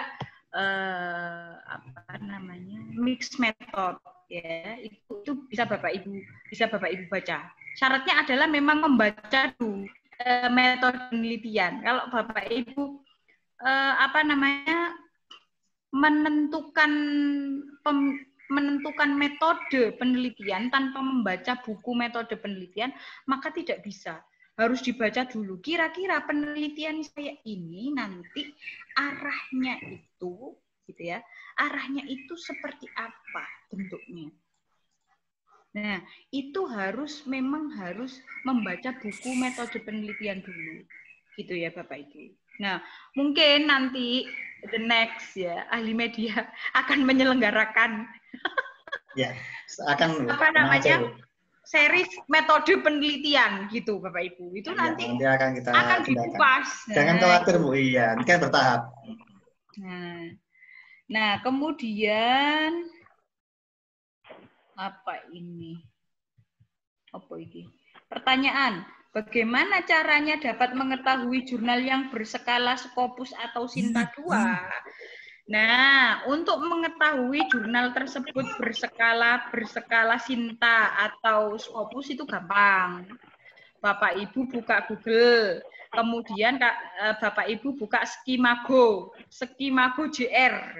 Itu kalau mau tahu Scopus apa enggak, itu di situ, Skimago. Nah, kemudian Bapak Ibu cek, gitu ya. Bapak Ibu cek, di situ ada listnya semuanya Bapak Ibu. Ya, di situ ada listnya semuanya. Itu jurnal Q4, Q3, Q2, Q1 itu di situ. Semuanya di Skimago JR. Nah, kalau Sinta 2, Sinta 3, Sinta 6, Sinta 5, Sinta 1 ngeceknya nang di Bu. Nang Sinta, alamatnya Sinta itu apa? Ketik aja di Google Sinta gitu. Saya juga lupa alamatnya. Sinta. Itu nanti akan tahu itu. Di grup juga sudah ada Bu, di grup WA sudah di-share itu oleh peserta. Gitu gampang kok Bapak Ibu, gampang ya, gampang sekali. Nah, kemudian apa ini? Ingin memulai dari awal Ibu bisa seperti Ibu. Oh, pasti bisa. Pasti bisa. Wong saya ini sebenarnya tidak bisa juga dulu. Saya dulu juga nggak bisa Bapak Ibu karena terpaksa sehingga saya belajar untuk bisa. Gitu. Kemudian apa ini? Ini nih. Terima kasih Bu atas sharingnya sama-sama ya. Apakah ada perbedaan signifikan dari proses review ketika submit di jurnal nasional terakreditasi dengan jurnal terindeks Scopus? Mohon juga Bu, bagaimana tips dan trik Ibu bisa loncat jepung dari asisten ahli ke lektor kepala? Bagaimana Ibu mempersiapkan mempersiapkan artikel ilmiah sebagai syarat pengajuan kepangkatan, gitu ya. Jadi begitu. Gak apa-apa ya, ini saya sharing masalah ini ya, Pak Teguh ya. Ya, silakan aja Bu. Kita diskusi aja. Agak sedikit bercerita ya. Jadi begini Bu, saya sebelum ngambil S3 itu sudah asisten ahli ya, sudah asisten ahli poinnya 150. Kumnya 150. Nah, proses S3 itu saya banyak menulis. Kan ketika kita sekolah kan juga bisa menulis dan itu diakui Bapak Ibu kumnya. Itu diakui kumnya. Nah, kita proses menulis ya, dan Bapak Ibu ya, ini sekedar tips dari saya. Ketika Bapak Ibu menulis, cantumkan alamat afiliasi Bapak Ibu cantumkan alamat afiliasi Bapak Ibu mengajarnya itu di mana. Jangan mencantumkan alamat afiliasi ini ketika Bapak Ibu sekolah. Misalkan saya mencantumkan afiliasi saya Unisda Lamongan gitu. Ketika saya mencantumkan afiliasi saya Universitas Negeri Malang, itu enggak bisa dipakai. Saya pernah itu mencantumkan Universitas Negeri Malang gitu. Tempat saya doktoral gitu kan. Student of Universitas Negeri Malang. Ora kena Bapak Ibu, gak bisa digawe kepangkatan ketika kita sekolah itu. Tapi ketika kita mencantumkan nama afiliasi instansi kita, tempat kita mengajar, itu bisa. Nah, saya dari 150 ke 400 itu penuh perjuangan Bapak Ibu. Jadi 1 tahun saya revisi, itu 1 tahun Bapak Ibu. 1 tahun, nambah tulisan lagi, kurang lagi, nambah lagi, kurang lagi, nambah lagi, itu 1 tahun. Saya membutuhkan berapa itu? 8 jurnal internasional dan 5 jurnal nasional, 6 apa 5 ya? Lupa saya. 6 jurnal nasional terakreditasi untuk loncat itu.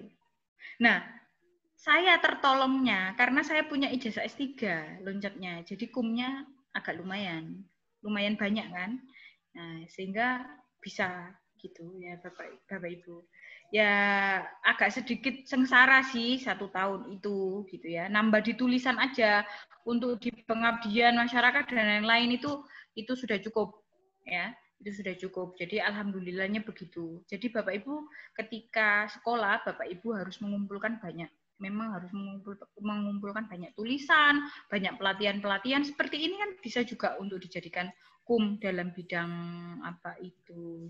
workshop gitu ya, pelatihan gitu. Gitu Bapak Ibu. Jadi memang kita harus merencanakan ya. Jadi untuk naik pangkat yang pertama kali dilakukan itu kita harus merencanakan Bapak Ibu. Itu penting sekali. Bapak Ibu harus mengukur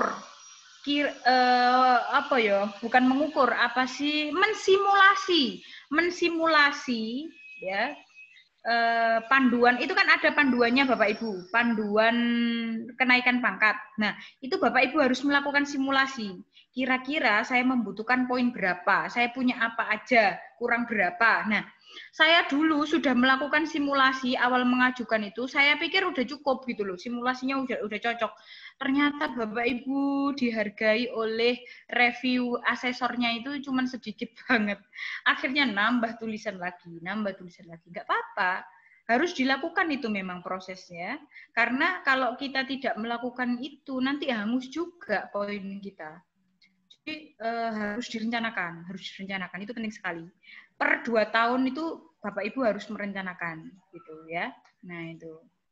Kemudian apa ini? Ibu, apakah benar dalam studi literatur, dalam penulisan artikel, ada pembatasan tahun terbitnya sebuah buku yang dijadikan sebuah rujukan tulisan kita? Menurut Ibu, tahun rujukan yang bagus itu apakah tahun terbitnya?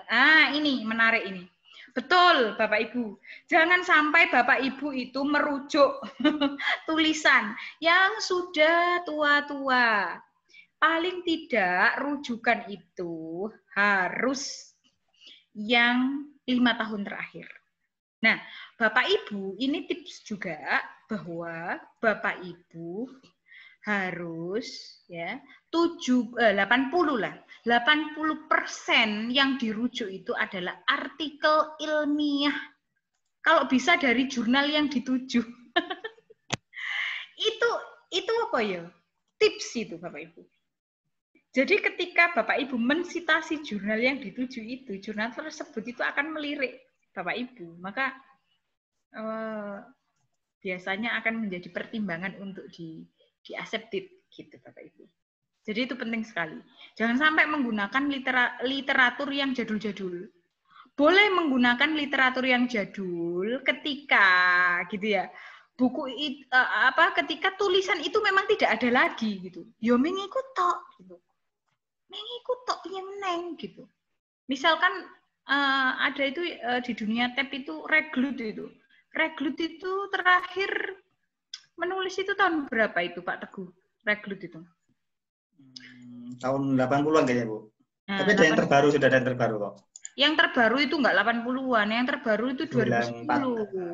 2010 ada. Nah, 2010 itu apakah itu bisa digunakan? Boleh. Jangan pakai yang 87, tapi pakai yang 2010. Gitu. Gitu Bapak Ibu. Atau misalkan kayak metode penelitian itu. Jangan pakai Sugiono aja terus gitu. Yang terbaru kan ada. Oh, saya tuh sampai kadang itu mahasiswa saya ini. Masya Allah gitu. Saya sampai gini. Kan ada sih John Crushwell ada. Kalau mau yang kualitatif itu berarti Cyberman gitu loh. Ora kok iki ae Suharsini Arikunto, Sugiono. Suharsini Arikunto, Sugiono. Ya Allah gitu. Ya la. Itu kan ada itu ya, John Crushwell. Mari ngono terus Cyberman, Moleong, terus ana meneng. Sapa iku jenenge iku? Halah, sapa Pak Teguh? Aduh, saya kok lupa ini. Lama nggak sekolah ini lupa. Sopo sih situ iku ono ya gitu. Jadi banyak sekali gitu loh. Jangan menggunakan Suharsini Arikunto. Suharsini Arikunto sing wis tahun gak enak pisan gitu. Gak apa-apa pakai Suharsini Arikunto, tapi cari bukunya yang terbaru misalkan. Profesor Dr. Punaji Setiosari itu profesor saya juga menulis itu tentang penelitian kualitatif dan kuantitatif di bidang pendidikan. Bisa pakai itu gitu loh. Ya, ambek promosi dosen rek gak apa-apa gitu. Beliau itu orang hebat ya. Salah satu orang yang mendukung saya dalam hal menulis itu beliau. Ya, jadi beliau itu adalah supporting utama saya gitu dulu itu. Karena beliau itu promotor saya ya ketika S3. Jadi saya ketika menulis gitu, saya langsung kirim email ke beliau, dikoreksi. Tambahi ini bisa gitu. Tambahi itu, tambahi ini, tambahi itu, tambahi ini, tambahi itu. Saya itu sampai ya Allah, Bapak Ibu rasanya itu ya, otak saya ini udah mengip-mengip gitu apa ya bahasa Indonesianya itu. Mengip-mengip itu udah rasanya kuat nggak kuat gitu. Tapi saya berusaha untuk tetap semangat. Alhamdulillah Bapak Ibu. 3 tahun saya lulus S3 itu saya tempuh 3 tahun. Waktu itu Pak Teguh datang kok di ujian saya kalau nggak salah ya Pak Teguh ya. Jadi 3 tahun saya menempuh S3 itu. Ini sekedar sambil cerita ya Bapak Ibu. Ketika saya disuruh sambutan di depan para penguji dan pembimbing itu, saya menangis Bapak Ibu. Lucunya sambutan saya itu masa saya bilang gini, Alhamdulillah akhirnya penderitaan saya selesai. Jadi nanti jangan begitu ya Bapak Ibu, ketika Bapak Ibu ada yang sekolah kemudian disuruh sambutan, jangan seperti saya gitu ya. Sambutannya wis gak mutu belas gitu ya. Oke. Kemudian pertanyaan selanjutnya. Apa perbedaan antara pure research, penelitian, eksperimen, dan classroom action research PTK? Nah, ini tadi dari Tony, tadi Pak Tony sudah bertanya ya, sekarang saya jawab yang lain aja. Karena ini panjang ini. PTK itu intinya itu ada siklus. Ya, PTK ada siklus. Eksperimen itu membandingkan. Ya, intinya aja. Kalau pure research itu saya kok enggak paham apa pure research itu.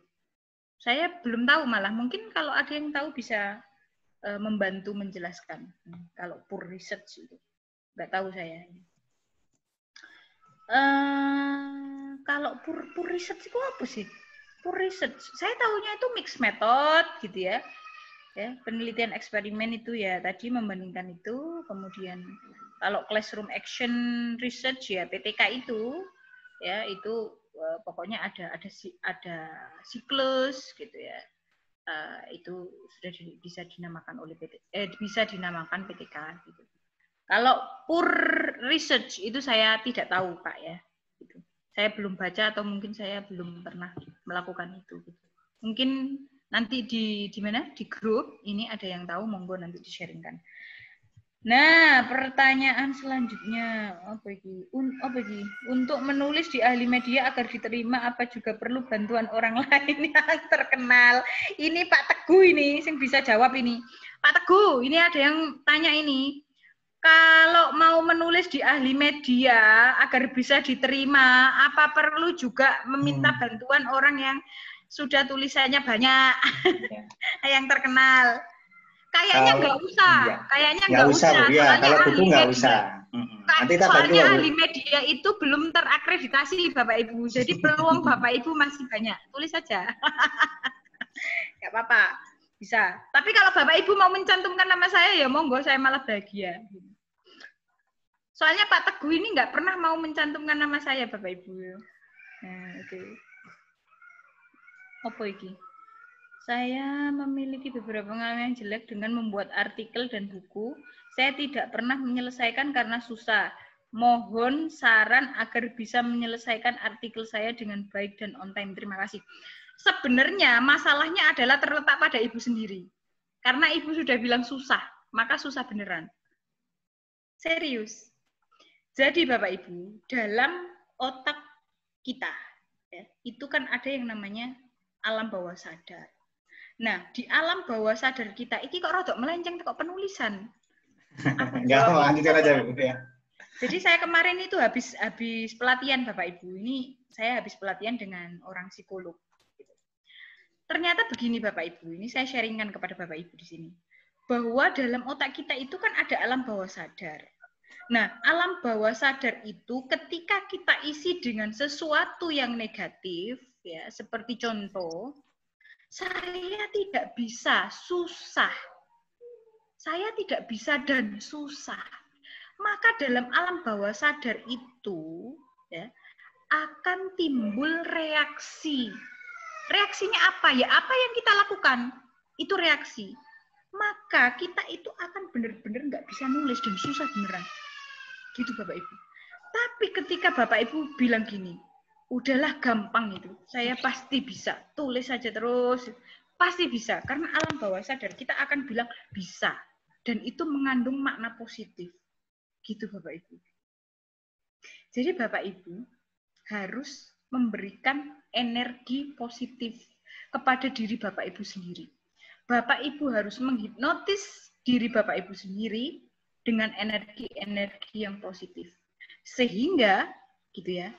Meskipun gitu kan, meskipun ada permasalahan yang sangat rumit, maka alam bawah sadar Bapak Ibu itu menganggap tidak rumit karena Bapak Ibu selalu positif, selalu positif, selalu positif dan positif. Jangan pernah mengatakan susah, jangan pernah mengatakan tidak bahagia, jangan pernah mengatakan ya pokoknya yang tidak enak-enak lah, gitu. Jangan pernah begitu, karena akan terjadi beneran. Saya tidak membayangkan akan beneran lulus 3 tahun. Saya menghipnotis diri saya sendiri. Saya bilang pada diri saya sendiri, saya harus lulus 3 tahun, wajib. Itu saya lakukan karena perjalanan tempuh rumah saya dari Lamongan ke Malang itu membutuhkan waktu yang sangat melelahkan dan panjang. Kalau saya tidak segera lulus, maka keuangan saya akan semakin menipis, gitu kan? Maka gitu-gitu saya hipnotis diri saya dan ternyata Bapak Ibu di luar prediksi saya, gitu ya. Saya menghipnotis diri saya bahwa saya akan lulus 3 tahun. Dan di tengah perjalanan, profesor saya menelpon saya, padahal waktu itu belum selesai draft saya, menelpon saya, Nisa, tolong kamu segera ujian. Boy, itu saya kelimpungan itu, saya mau nangis itu Bapak Ibu. Saya ujian ya, ujian kelayakan, ya Bapak Ibu. Setelah ujian kelayakan itu kan ujian tertutup. itu saya dikasih waktu merevisi cuma 1 minggu. Padahal semua orang itu biasanya ada jeda waktu 3 bulan untuk merevisi ke ujian tertutup. Saya cuma 1 minggu. Bapak Ibu bayangkan. 1 minggu itu, aduh. Saya itu udah mau nangis, udahlah, nggak karu-karuan. Ya. Dan itu saya dibantuin oleh semua pembimbing saya, ketiga-tiganya. Pembimbing saya bilang, Nisa, kamu bisa, gitu. Pembimbing 2 bilang, wes Nisa, tak rewangi, tak bantuin. Ini bab 2, ini kurang ini. Cari, ini literaturnya, gitu Bapak Ibu. Promotor saya, Prof. Punaji, memberikan saya e-book itu ada sekitar 300 e-book untuk saya pelajari. Itu saya, mumet itu Bapak Ibu. Ini loh gimana 300 ini. Tapi saya tekati aja Bapak Ibu. Saya baca kesimpulannya aja. Kan di buku itu kan biasanya ada kesimpulan di bagian paling akhir. Saya baca itu aja. Saya baca yang itu dari 300 itu. Saya munyang sendiri. Akhirnya saya tulis aja dari buku-buku yang diberikan itu. Saya tambahkan. Ya, pas ujian tertutup itu nekat aja saya, udah grogi luar biasa itu saya. Saya nekat aja. Alhamdulillah Bapak Ibu, ya, saya mendapatkan pujian. Saya mendapatkan nilai 4 Bapak Ibu. A, bukan amin. A. Padahal saya itu hanya memprediksi nilai saya itu B+. Karena menurut saya tulisan saya itu jelek banget. Terus kemudian belum ada yang mengkaji, gitu kan? Dan saya itu tidak bisa menjawab pertanyaan waktu itu, menurut saya gitu. Tapi ternyata luar biasa karena saya selalu memupuk pikiran yang positif. Ternyata saya dapat A, Bapak Ibu, dapat A. Dan waktu itu saya dipuji oleh Direktur Pasca Sarjana UM, Prof. Degeng. Prof. Degeng bilang, Nisa, kami minta persyaratan ujian dan persyaratan lulus di UM itu skopusnya 1 aja. Kenapa ini kamu 3? Saya bilang begini waktu itu, Bapak Ibu. Prof, tulisan-tulisan saya ini saya dedikasikan untuk dosen-dosen saya yang ada di Universitas Negeri Malang gitu. Wah, mereka langsung asik sih Bapak Ibu. Ujian ini rapat ditakoni ya. Jadi itu penting Bapak Ibu. Ya, memberikan alam bawah sadar kita nutrisi berupa pikiran positif. Ya, tuh. Oke. Pertanyaan selanjutnya. Kemen pertanyaannya. Ini waktunya sudah selesai ya Pak Teguh ya? Jam 3 Bu, maksimal Bu. Monggo kalau hati aku kok suwi, ini kata yoga Bu. Iya. Atau jadi mungkin Bapak Ibu, gimana, Bu? ini sebentar, ini sekedar tips ya. Saya cerita nggak apa-apa ya. Bapak Ibu juga harus rajin olahraga loh di era pandemi ini Bapak Ibu ya. Entah itu bersepeda, entah itu yoga.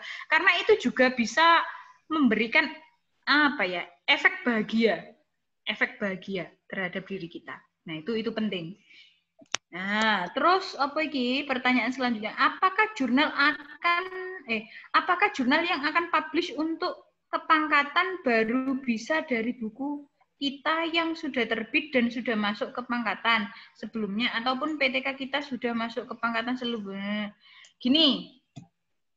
Kalau misalkan buku kemudian Bapak Ibu jadikan inspirasi untuk menulis artikel, bisa Bapak Ibu. Tapi kalau buku yang sudah masuk di kepangkatan terdahulu, kemudian Bapak Ibu masukkan lagi ke kepangkatan yang akan Bapak Ibu ajukan, ya enggak bisa. Ya, itu. Jadi kalau Bapak Ibu terinspirasi dari buku Bapak Ibu yang terdahulu, ya Bapak Ibu boleh menulisnya ulang menjadi artikel boleh, atau begini Bapak Ibu disiasati aja buku revisi ini gitu kan bisa kok ditambah-tambahin materi, bisa lah Bapak Ibu gitu bisa itu ya. Jadi saya dulu itu diginiin sama teman-teman saya, loncat itu nggak bisa, apalagi kamu dosen swasta, nggak bisa, nggak mungkin. Tapi saya teguhkan, bukan teguh Arisandi ya, saya teguhkan diri saya, bisa. Saya yakin diri saya bisa ya Bapak Ibu, ya bisa gitu. Nah, apa iki izin share materi Ibu hari ini di weblog, monggo silahkan gitu. Atau mungkin materi selanjutnya itu terkait dengan pembelajaran daring. Itu saya akan lebih menyukai itu karena saya memang orang teknologi pembelajaran Pak Teguh. Jadi boleh nanti diagendakan di next series. Oke, nanti Bagaimana cara membuat RPP untuk dosen dan juga untuk guru yang RPP-nya berbasis blended learning atau berbasis online learning. Itu saya punya semuanya. Nanti akan saya share ya. Terus apa pertanyaannya? Wes satu lagi mungkin Bu ya, satu lagi mungkin sebelum kita akhiri itu ya. Satu lagi, apakah materi nanti bisa di-share? Soalnya masih sudah kita share Bu ya. Sudah kita share ya. Sudah saya berikan ke Pak Teguh. Oke, terus apa ini? Apakah bisa langsung tanya atau ada sesi sendiri nanti? Mengapa sekarang kalau mengirimkan artikel disarankan udah ini tadi sudah saya jawab. Yang saya belum tadi kayaknya. Yang mana Bu? Apa yang standar menulis abstrak itu? Abstrak. Ngomong aja nggak apa-apa Bu. Ngomong aja Bu ya.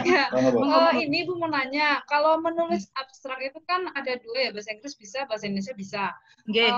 Dalam abstrak bahasa Inggris, apakah ada standar? Katanya itu kata teman saya, itu nggak perlu pakai keyword Bu gitu. Bener nggak? Kalau misalnya ada standarnya, saya bisa baca di mana gitu.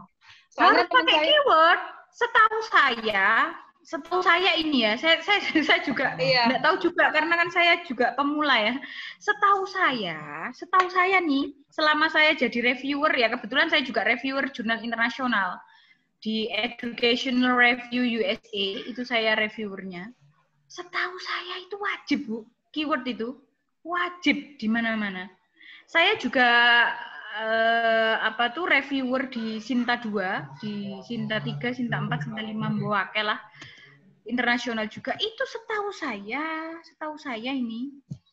Enggak tahu lagi kalau ada perkembangan baru itu wajib loh pakai keyword itu. Wajib. Oke, Bu. Terima kasih. Oke, sama-sama. Atau nggak tahu sih, mungkin jurnalnya, template-nya nggak pakai keyword, mungkin bisa jadi seperti itu, sehingga tidak membolehkan pakai keyword gitu. Tapi kok mustahil ya? Harus ada kayaknya, ya. Iya, nggak tahu juga. Teman saya sih waktu itu waktu lagi kuliah di Prancis waktu itu, jadi nggak tahu juga sih. Ya mungkin ini tergantung itunya Bu, apa namanya? Jurnalnya, jurnal di Prancis, mungkin jurnal di Prancis itu tidak menggunakan keyword gitu. Tapi kalau secara umum gitu ya, itu pasti pakai keyword karena orang mencari di search engine, di mesin pencarian itu pasti menggunakan itu keyword. Misalkan ya, saya ya banyak menulis tentang gamification itu. Orang akan mencari gamification, nggak mungkin mencari Nisaul gitu, nggak mungkin. Tapi dia akan mencari gamification. Dengan dia mencari itu dan mengeklik tombol enter, pasti nanti tulisan saya juga muncul gamification gitu. Kalau buku atau standarnya itu apakah ada kita bisa baca di mana gitu Bu? Jadi biar istilahnya kita belajar juga gitu aturan-aturan untuk membuat abstraksi gitu. Mungkin nanti akan kita bahas di webinar lain Bu. Nanti ada materi lain yang bahas masalah lebih teknis ke penulisan artikel. Karena kan masih awal Bu. Iya, nanti akan ada. Kita akan bahas nanti artikel kualis dan kuantitatif, pengembangan, literasi dan PTK. Kita bahas. Itu Insya Allah 2 minggu lagi ya. Masuk pada metode. Iya, nanti kita bahas ada tim materi sendiri nanti ya. Oke. Ada yang lain? Kalau tidak ada kita akhiri ya. Akhiri Bu ya. Oke. Kita akhiri Bapak Ibu. Terima kasih atas kehadiran Bapak Ibu semua di webinar hari ini ya. Cara menulis artikel untuk pemula. Jadi memang ini masih awal-awal, nanti akan ada penulisan yang lain, nanti akan kita breakdown lagi, mungkin ada penulisan artikel untuk PTK, artikel kualitatif, kuantitatif, artikel pengembangan, artikel literasi, dan lain-lain. Kita akan hadirkan materi-materi lainnya, jadi jangan khawatir Bapak Ibu. Karena memang ini masih awal ya, jadi ditunggu saja informasi dari ahli media seperti itu.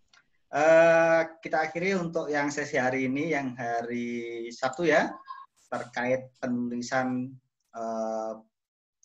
artikel ilmiah. Besok masih ada lagi tentang tentang cara menerbitkan buku dan ISBN-nya. Nanti besok materi terakhir dari saya dan ahli media. Nanti rekaman seperti biasa jam 9 malam ya di YouTube. Nanti akan kita share di grup. Seperti itu. Untuk materi sudah kita share di grup juga dari Bung Saul dan teman-teman yang lain. Sampai ketemu besok di jamnya sama ya, jam 1 siang di saluran ahli media. Terima kasih atas kehadiran Bu Saul dan Bapak Ibu semuanya. Oke, sama-sama. Sama-sama Bu Nisa. Assalamualaikum warahmatullahi wabarakatuh. Waalaikumsalam warahmatullahi wabarakatuh. Waalaikumsalam warahmatullahi wabarakatuh. Warahmatullahi wabarakatuh.